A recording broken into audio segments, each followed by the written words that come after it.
విజయనగరం పేలుళ్ల కుట్ర కేసులో దర్యాప్తు మరింత వేగవంతమైంది. A1 సిరాజ్, A2 సమీర్ కు 7 రోజుల కస్టడీ విధించింది కోర్టు. ఇందులో భాగంగా నేటి నుండి సిరాజ్, సమీర్ ను విచారించనున్నారు పోలీసులు. ఈ నేపథ్యంలో నేడు విశాఖ సెంట్రల్ జైలు నుండి నిందితులను విజయనగరానికి తరలించనున్నారు. పేలుళ్ల కుట్ర కేసులో సిరాజ్, సమీర్ కస్టడీ విచారణ కీలకంగా మారనుంది.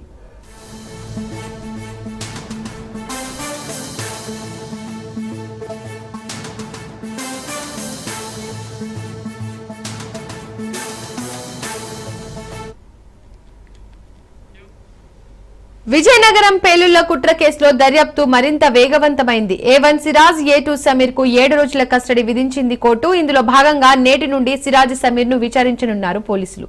ఈ నేపథ్యంలో నేడు విశాఖ సెంట్రల్ జైలు నుండి నిందితులను విజయనగరానికి తరలించనున్నారు. పేలుళ్ల కుట్ర కేసులో సిరాజ్, సమీర్ కస్టడీ విచారణ కీలకంగా మారనుంది.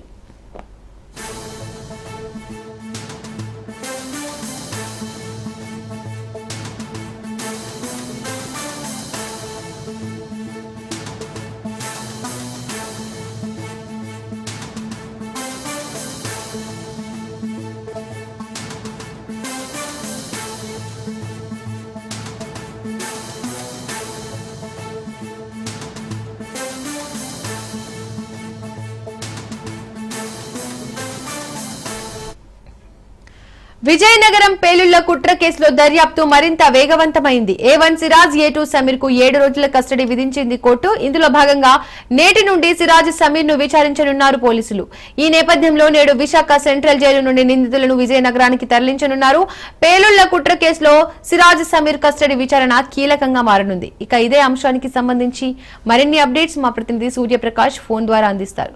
సూర్యప్రకాష్, దీపిక, పేలుళ్ల కుట్ర కేసులో అయితే A1 గా ఉన్న సిరాజ్, A2 గా ఉన్న సమీర్ అయితే వారం రోజుల కస్టడీకి ఇమ్మని చెప్పేసి నిన్న విజయనగరం స్పెషల్ సెక్షన్స్ కోర్టులో అయితే విచారణ జరగడంతో నిన్న కోర్టు ఆదేశాలు ఇవ్వడంతో ఈ రోజు విశాఖపట్నం సెంట్రల్ జైలు నుండి విజయనగరం 2 టౌన్ పోలీస్ స్టేషన్ కి అయితే ఆ ఇద్దరు నిందితులను కూడా తీసుకెళ్లే అవకాశం అయితే ఈ రోజు ఉంది. దాదాపు ఇప్పటికే 9 గంటలకైతే ఇక్కడ నుండి వెళ్ళడానికి అయితే వాళ్ళు పోలీసులన్నీ కూడా ఖచ్చితమైన భద్రతా ఏర్పాట్ల మధ్య అయితే పోలీసులు తీసుకెళ్లబోతున్నారు. దాదాపు ఈ వెళ్తున్న 54 కిలోమీటర్ల దూరం అంతటా కూడా అడుగడుగునా కూడా పోలీసుల భద్రతను ఏర్పాటు చేయడం అయితే జరిగింది. ఈ ఎవరినైతే ఇప్పుడు సిరాజ్, సమీర్ ఇప్పుడు 3rd డిగ్రీ వాళ్ళపైన ప్రయోగించకూడదని కోర్టు ఆదేశం ఇవ్వడంతో వాళ్ళపైన 3rd డిగ్రీ ప్రయోగించకుండానే పూర్తిగా విచారణ అయితే చేసే అవకాశం ఉంటుంది. దాదాపు ఒక్కసారిగా 45 లక్షల రూపాయలు వాళ్ళ అకౌంట్లకి ఎలా వచ్చాయి, అలానే ఇప్పుడు రంపచోడవరంలో వాళ్ళు ప్లాన్ చేసిన ఆ యొక్క బ్లాస్టింగ్ కోసం కావచ్చు, అలానే దాదాపు ఏ ప్రాంతాల్లో ఎందుకు అసలు బ్లాస్టింగ్ ప్లాన్ చేశారు, వీళ్ళు వెనక ఎవరున్నారు, ఈ కుట్రకి గల కారణం ఏంటి అనేది, అసలు పేలుళ్ల కుట్ర విజయనగరంలో జరగడానికి అసలు ఎలా ఆద్యం పోసిందనే విషయాన్ని అయితే తెలుసుకోవడానికి అయితే పోలీసులు అయితే ముమ్మరంగా ప్రయత్నాలు అయితే చేస్తున్నారు. ఈ రోజు NIA సంస్థ, దర్యాప్తు సంస్థలతో పాటు అలానే AP పోలీసులు కూడా ఈ విచారణ చేయడంలో అయితే పాల్గొనడం అయితే జరుగుతుంది. దాదాపు ఈ యొక్క విచారణ 7 రోజులుగా అయితే కొనసాగించడానికి అయితే కోర్టు అయితే వాళ్ళకు అనుమతి ఇవ్వడం జరిగింది. పేలుళ్ల కుట్ర కేసులో కీలకంగా మారింది ఈ యొక్క కస్టడీ విచారణ అనేది. దీపిక, సూర్యప్రకాష్, విచారణలో ఎలాంటి ప్రశ్నలు సంధించే అవకాశం ఉంది? ముఖ్యంగా ఈ యొక్క 42 లక్షల రూపాయలు అనేది ఆర్థిక లావాదేవీలు వాళ్ళ యొక్క ఫ్యామిలీ మొత్తానికి దాదాపు 42 లక్షలు ఒక్కొక్కరి అకౌంట్ లో కూడా ఉన్నాయన్న విషయం అయితే మొన్న విచారణలో అయితే FIR కాపీస్ లో కూడా ఉండడం అయింది. ఆ నిధుల్ని ఓపెన్ చేయడానికి అయితే బ్యాంకు వాళ్ళు అయితే అనుమతి ఇవ్వలేదు. అది సీజ్ చేసి ఉండడం వల్ల ఆ యొక్క అమౌంట్ ని తీయడానికి లేదు. ఎవరైతే కస్టమర్ ఉన్నారో వాళ్ళు వచ్చి సైన్ చేస్తేనే మేము ఓపెన్ చేస్తామని చెప్పడంతో ప్రస్తుతం ముందు ఆర్థిక లావాదేవీలు ఆ అమౌంట్ ఎక్కడి నుండి వచ్చింది ఏంటనే విషయాన్ని అయితే తెలుసుకునే ప్రయత్నం చేస్తున్నారు. ఈ సిరాజ్ అనేది వ్యక్తి, సమీర్ అనే వ్యక్తి ముందుగా దొరికినప్పుడు వాళ్ళు ఏదైతే FIR టైంలో చెప్పారో వాటిని అనుసరించి ప్రస్తుతం కొన్ని విచారణలు అయితే చేయడం అయితే జరిగింది. వాళ్ళకి ఒక గ్రూప్ క్రియేట్ చేసుకొని ఆ గ్రూప్ నుండి వాళ్ళందరూ కూడా ఈ టెర్రరిస్ట్ యాక్టివిటీస్ చేయడానికి అయితే ముందుకు వచ్చారు. అది ఎక్కడి నుండి సామాగ్రి కొన్నారు, బ్లాస్టింగ్ సామాగ్రి కావచ్చు, లేదా ఈ వీళ్ళందరి మధ్య ఎటువంటి సంభాషణ జరిగింది, ఎక్కడెక్కడ వీళ్ళు ఈ బ్లాస్టింగ్ ప్లాన్ చేశారు, అసలు వాళ్ళ టార్గెట్స్ ఏంటి, ఎవరు అనేది అయితే తెలుసుకోవడం చూస్తున్నారు. అలానే హిందూ మహిళలను కావచ్చు, అలానే ముస్లిం మహిళలను, ఒక మతానికి సంబంధించిన వాళ్ళని ఎవరైతే టార్గెట్ చేస్తూ వాళ్ళని ఎవరైతే ఇబ్బంది పెడతారో వాళ్ళని హతమార్చాలనే విషయాన్ని అయితే ఉగ్రవాద సంస్థలు వాళ్ళని హతమార్చాలని అయితే వీళ్ళు ప్లానింగ్ చేసామన్న విషయం అయితే ఎఫ్ఐఆర్ కాపీలో తెలిసింది. దానికి సంబంధించి ఎవరెవరు వీళ్ళు టాప్ లిస్ట్ లో ఉన్నారు, ఎవరినైతే హతమార్చాలని చూస్తున్నారు విషయాన్ని కూడా తెలుసుకునే ప్రయత్నం చేస్తున్నారు. ముఖ్యంగా ఆర్ఎస్ఎస్ కార్యకర్తల పైన, ఆర్ఎస్ఎస్ నాయకుల పైన ఈ యొక్క దాడి జరిగే అవకాశం ఉంటుందని అయితే దాదాపు ముందుగా నుండి వాళ్ళకు వచ్చిన నిఘా వర్గాల అనుసరించి అయితే ఈ యొక్క అరెస్ట్ చేయడం అయితే జరిగింది. దానికి సంబంధించి పూర్తిగా ఈ రోజు విచారణ తీసుకునే అవకాశం ఉంటుంది. దీప, థ్యాంక్ యూ సూర్యప్రకాష్.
తెలుగు రాష్ట్రాలకు నీటి కేటాయింపులపై కేఆర్ఎంబీ కీలక నిర్ణయం తీసుకుంది. కోటా అయిపోయిన ఏపీకి ఇంకా నీళ్లు కేటాయించడంపై తీవ్ర విమర్శలు వెల్లువెత్తుతున్నాయి. ఇప్పుడు ఏపీకి 4 టీఎంసీలను కృష్ణా బోర్డు కేటాయించింది. అదేవిధంగా తెలంగాణకు 10.26 టీఎంసీలను విడుదల చేయాలని నిర్ణయించారు. ఇవి శ్రీశైలం జలాశయం నుండి తీసుకోవాలని సూచించారు. తాగునీటికి మాత్రం శ్రీశైలం అండ్ నాగార్జున సాగర్ నుండి కేటాయించారు.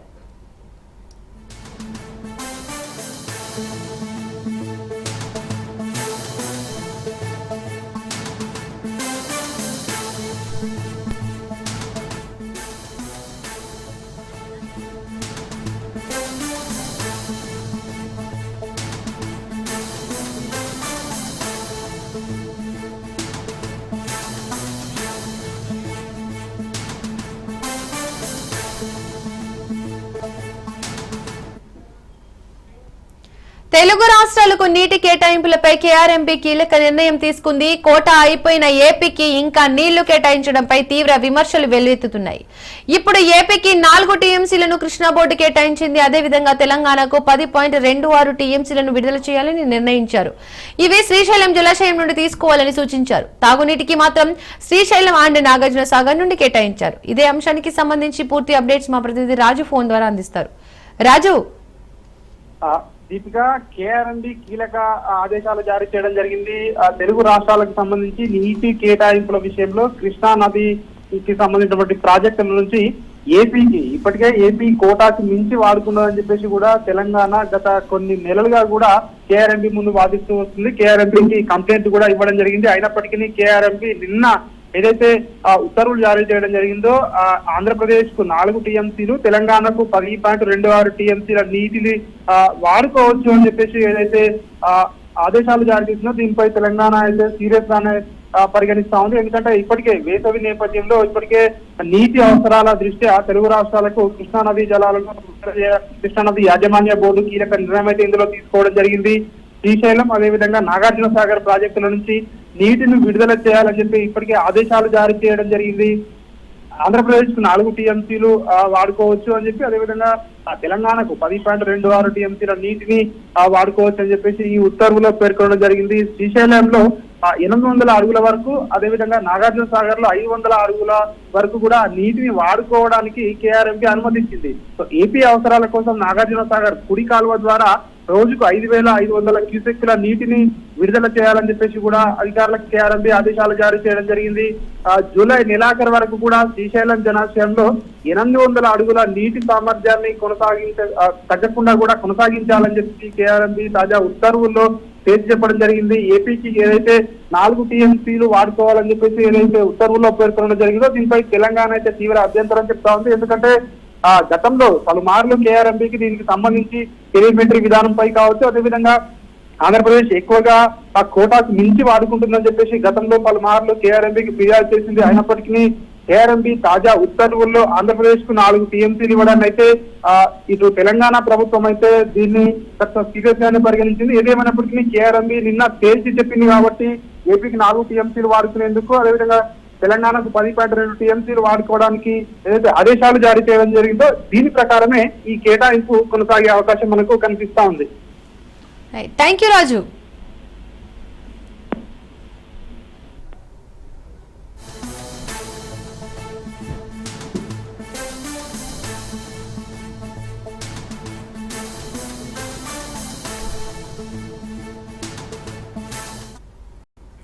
కూటమి ప్రభుత్వంపై మాజీ సీఎం జగన్ నిప్పులు చెరిగారు. ఏడాది పాలనలో చంద్రబాబు ప్రభుత్వం అన్ని రంగాల్లో విఫలమైందని జగన్ విమర్శించారు. ఎప్పటికప్పుడు డైవర్షన్ పాలిటిక్స్ చేస్తూ ప్రశ్నించే గొంతులు నొక్కుతూ యథేచ్ఛగా రెడ్ బుక్ రాజ్యాంగం అమలు చేస్తోందని మండిపడ్డారు.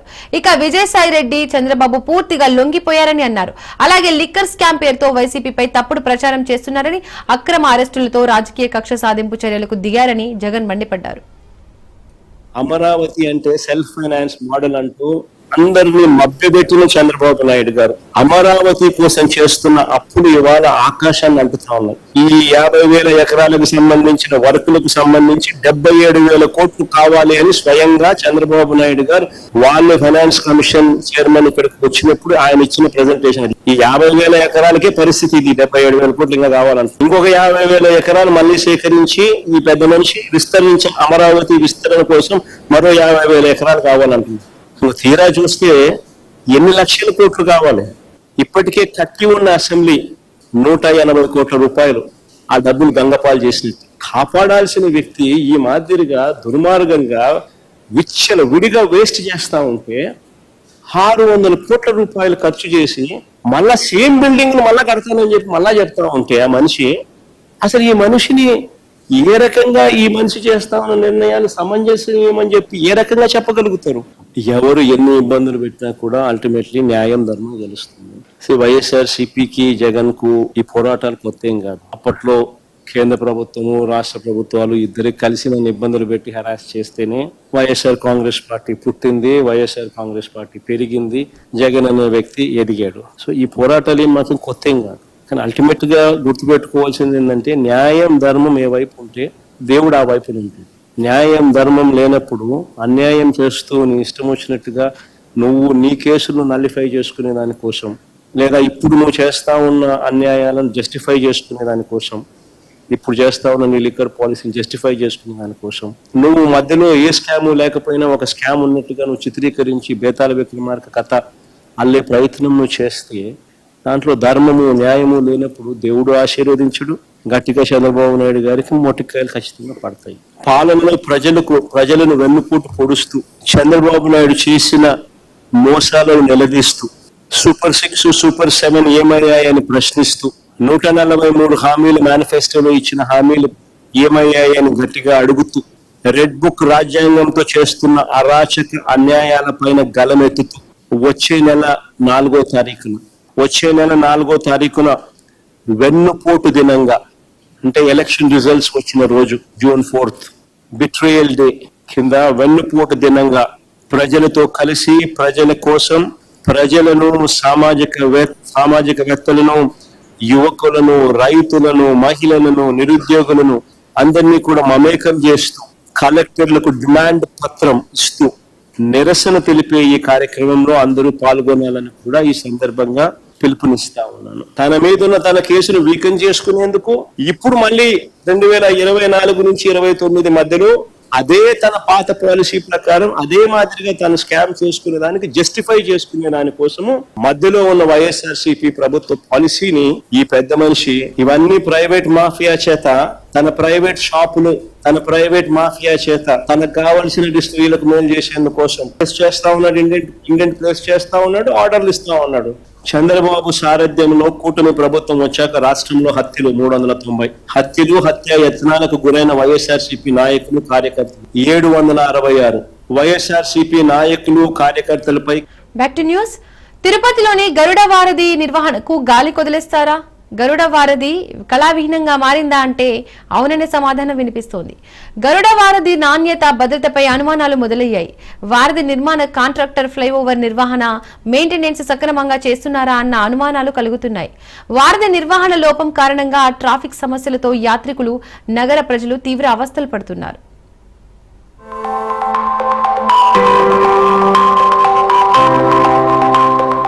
ప్రముఖ టెంపుల్ సిటీ తిరుపతికి నిత్యం వేలాది మంది భక్తులు తరలి వస్తూ ఉంటారు. ఇందుకే చంద్రబాబు నాయుడు ముందస్తు జాగ్రత్తల్లో భాగంగానే తిరుపతికి గరుడ వారధిని నిర్మించారు. ఎందుకంటే నిత్యం వేలాది మంది భక్తులతో కిటకిటలాడి తిరుపతికి ఈ ట్రాఫిక్ సమస్య వస్తుందని ముందస్తు అంచనా వేసి ఈ గరుడ వారధిని నిర్మించారు. అయితే ప్రస్తుతం ఈ గరుడ వారధి నిర్వహణ, అదేవిధంగా పర్యవేక్షణలో లోపంలో భాగంగా మళ్ళీ ట్రాఫిక్ సమస్యలు ఎదురవుతున్నాయి.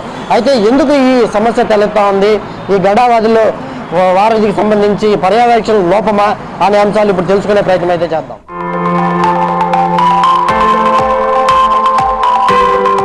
ప్రముఖ పుణ్యక్షేత్రమైన తిరుమల తిరుపతికి ప్రతిరోజు దైవ దర్శనార్థం నిత్యం వేలాది మంది యాత్రికులు వస్తూపోతూ ఉంటారు. అంతేకాకుండా తిరుపతి నగర ప్రజల సౌకర్యార్థం ట్రాఫిక్ సమస్యలు తీర్చేందుకు 2019లో సీఎం చంద్రబాబు హైదరాబాద్లోని నక్లెస్ రోడ్డు తరహాలో విద్యుత్ దీప కాంతులతో దేదీప్యమానంగా గరుడ వారధి తయారు చేయించాలి అనుకున్నారు. కానీ ప్రస్తుతం ఆ వారధి కళావిహీనంగా మారడం వెనుక అధికారుల నిర్లక్ష్యానికి నిదర్శనమవుతోంది. ఈ వారధి నిర్మాణానికి పునాదిరాయి వేశారు. 2 సంవత్సరాల కాల వ్యవధిలో వారధిని నిర్మించాలని తలపెట్టారు. కానీ అనుకోని కారణాల వల్ల ఆనాటి ప్రభుత్వం దిగిపోవడం, తర్వాత వచ్చిన వైసీపీ ప్రభుత్వం ఈ గరుడ వారధి పేరును, అలాగే దాని డిజైన్ను పూర్తిగా మార్చేయడం జరిగింది. అనంతరం 2024లో పూర్తి చేశారు.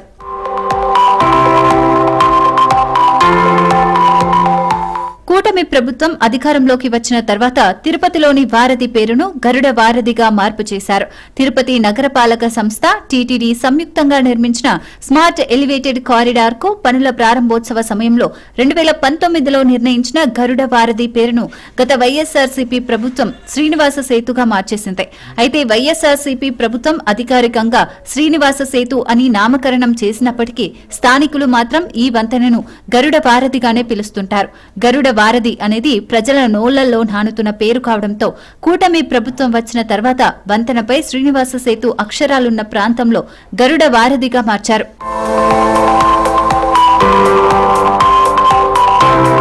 గరుడ వారధి నిర్వహణ లోపం, అధికారుల నిర్లక్ష్యంపై ఏపీ సీఎం చంద్రబాబుకి లేఖ రాస్తానని బీజేపీ నేత నవీన్ కుమార్ రెడ్డి అన్నారు.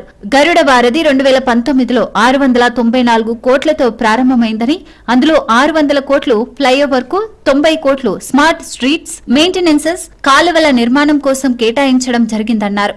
ఈ వారధి నిర్మాణం పూర్తయిన తర్వాత ప్రతి 2 సంవత్సరాలకు ఒకసారి ఐఎస్ఓ అంతర్జాతీయ సంస్థ 3వ పార్టీ సర్టిఫికేట్ ద్వారా రోడ్డు సేఫ్టీ ఆడిట్ జరిపించాల్సిన బాధ్యత టీటీడీ, నగరపాలక సంస్థ, స్మార్ట్ సిటీ అధికారులపైన ఉన్నా అలాంటి భద్రతా పరీక్షలు జరిగిన దాఖలాలు లేవని మండిపడ్డారు. గరుడ వారధికి రోడ్ అండ్ సేఫ్టీ ఆడిట్ జరిగితే వాతావరణ మార్పుల కారణంగా వర్షాలు పడినప్పుడు ప్రమాదాలు జరిగి ప్రాణ నష్టం జరిగినప్పుడు ఫ్లైఓవర్ నిర్మాణంలో ఏదైనా చిన్న చిన్న పొరపాట్లు ఉంటే గుర్తించి వెంటనే సరిచేసుకునే అవకాశం ఉంటుందని తెలిపారు. ప్రపంచ ప్రఖ్యాతిగాంచిన ఆధ్యాత్మిక కేంద్రం అండి తిరుమల శ్రీవారిది దర్శనానికి వచ్చే భక్తుల సౌకర్యార్థం, తిరుపతి నగర ప్రజల సౌకర్యార్థం ముఖ్యమంత్రి చంద్రబాబు నాయుడు గారు దూరదృష్టితో తిరుపతిలో ఖచ్చితంగా ఒక ఫ్లైఓవర్ ఉండాలన్నటువంటి ఒక మంచి ఆలోచనతో 694 కోట్ల రూపాయలతో గరుడ వారధికి 5 సంవత్సరాల ముందే పునాది రాయి వేయడం జరిగిందండి. అది ఇటీవల పూర్తి చేశారు. గత ప్రభుత్వంలో దాన్ని ప్రారంభించి సంవత్సరం రోజులు కూడా పూర్తి కాకముందే ఏదైతే బ్రిడ్జి మీద ఎక్స్పాన్షన్ జాయింట్స్ అనేది ఉంటాయండి, అది ప్రతి 4 కిలోమీటర్లు 5 కిలోమీటర్లకి ఖచ్చితంగా రోడ్ సేఫ్టీ అనేది ఆడిట్ ఒకటి జరగాలండి. ఖచ్చితంగా అది ఐఎస్ఓ వాళ్ళు ఇస్తారు. థర్డ్ పార్టీ కమిటీ వచ్చి దాన్ని బ్రిడ్జిని పరిశీలించి ఎక్కడెక్కడ లోపాలు ఉన్నాయి, దాన్ని ఏ విధంగా సరిదిద్దుకోవాలని చెప్పని వాళ్ళు సర్టిఫై చేస్తారు. ఆ థర్డ్ పార్టీ సర్టిఫికేట్ ఐఎస్ఓది ఇంతవరకు కాంట్రాక్టర్ తీసుకోలేదు. అదేవిధంగా ఏదైతే స్మార్ట్ సిటీ అధికారులు ఉన్నారో దీనిలో ముఖ్యంగా తిరుమల తిరుపతి దేవస్థానము, నగరపాలక సంస్థ, టీటీడీ కాంట్రిబ్యూషన్ ఎక్కువ ఉందండి. ఆ గరుడ వారధిలో కోట్లాది రూపాయలు మీరు ఇచ్చారు భక్తులకు కానుకలు సమర్పించే డబ్బుతో. అది మీరు టీటీడీ ఈఓ గారు కానీ, నగరపాలక సంస్థ కమిషనరు అసలు ఐఎస్ఓ సర్టిఫికేట్ ఉందా లేదా ఒక్కసారి పరిశీలించండి. కాగా గరుడ వారధి ఫ్లైఓవర్ కింద ఉన్న లీలామహల్ నుంచి లక్ష్మీపురం, శంకరంబాడి సర్కిల్, పద్మావతిపురం పైభాగం వరకు ఉన్న జంక్షన్ల డివైడర్ల బ్యూటిఫికేషన్ నిర్వహణ బాధ్యత కాంట్రాక్టర్దే అయినా గాలికి వదిలేశారని స్థానికులు మండిపడుతున్నారు. డివైడర్ల మెయింటెనెన్సెస్ సక్రమంగా లేకపోవడంతో కళావిహీనంగా దర్శనమిస్తుందని మండిపడుతున్నారు. గరుడ వారధి 5 సంవత్సరాల నిర్వహణ కొరకు సుమారు 25 కోట్లతో అదే కాంట్రాక్టర్ కు అప్పచెప్పడం, అందులో కొంత నిధులు విడుదల చేయడం జరిగినా నిర్వహణ లోపం కారణంగా ట్రాఫిక్ సమస్య పెరగడం నగర ప్రజలకు, యాత్రికులకు శాపంగా మారుతోంది.